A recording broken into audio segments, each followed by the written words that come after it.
Kalau kritik itu bisa jadi penghinaan, bahaya juga kan, orang cuma ngekritik dikit, ntar bisa langsung ditindaklanjuti. Ya, halo sahabat Kompas.com, ini adalah pembahasan yang sangat menarik terkait dengan Undang-Undang KUHP baru yang baru diresmikan pemerintah pada 2 Januari 2025. Setelah diresmikan, ada beberapa pasal yang menimbulkan pertanyaan di masyarakat. Salah satunya adalah pasal 218, pasal 240, dan juga pasal 241. Di sini juga belum jelas apakah kritik nantinya bisa dinilai sebagai penghinaan atau bukan, walaupun nantinya akan diadukan langsung oleh pihak presiden, lembaga yang mengalami penghinaan atau kritik tersebut. Nah, bagaimana tanggapan masyarakat terkait dengan pasal KUHP yang baru ini? Mari kita simak. Kalau saya kurang setuju ya, maksudnya kadang-kadang kan bentuk kritiknya masyarakat itu kan bisa melalui konten dan sebagainya, itu membatasi berekspresi sih.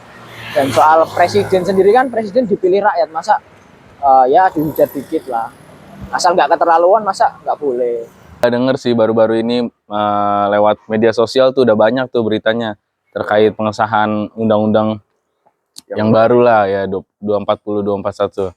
Nah, di situ saya agak highlight karena masih bingung juga terkait dengan kita tuh mengkritik pemerintah sama menghina pemerintah tuh bedanya apa. Kalau menghina kan kita benar-benar kayak menghina ya personal lah gitu. Kalau saya sih secara pribadi sudah mengetahui ya pasal ataupun KUHP baru di Indonesia perihal, apalagi ada pada pasal 218 yang berkaitan dengan kritik presiden gitu, dan juga ada pasal 240 ataupun 241 yang berkaitan dengan pengkritikan kepala lembaga. Ya menyerang personal, maksudnya personal dia, bukan kebijakannya kayak gitu loh maksud. Itu kebijakan memang harus dikritik. Iya, kalau kebijakan memang harus dikritik kebijakan. Kalau nggak sesuai atau ada kasus di dalamnya atau ya sebagainya lah. Kalau kritik itu bisa jadi penghinaan, bahaya juga kan, orang cuma ngekritik dikit, ntar bisa langsung ditindaklanjuti sama pemerintah, dicapnya menghina. Dari delik pengaduan atas penghinaan presiden itu harus presiden sendiri yang melaporkan, bukan orang-orang dari lembaga ataupun ormas masyarakat yang merasa penghinaan pada presiden itu dapat merugikan presiden sendiri. Jadi menurut saya itu baik. Saya setuju sih kalau itu sih, dihapus aja sih pasal penghinaan presiden ini. Tapi kalau untuk maksudnya penghinaan bukan ke arah personal ya. Ya bukan arah personal gitu maksudnya, kan kadang-kadang nyerangnya juga personal kayak gitu ya, jadi kurang setuju sih kalau nyerang personal juga sih. Saya sih sebagai mahasiswa sangat mendukung, karena ya nggak bisa begitu saja memutuskan tanpa mendalami atau mengkaji lagi terkait dengan mengkritik dengan menghina.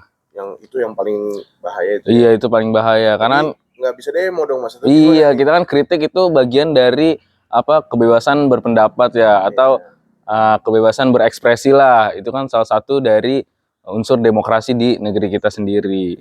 Dan sebagai solusi menurut saya, pemerintah dan DPR perlu membuka ruang evaluasi di mana KUHP dan KUHP ini kan baru berjalan berapa hari lalu, tepatnya 2 Januari 2025 gitu.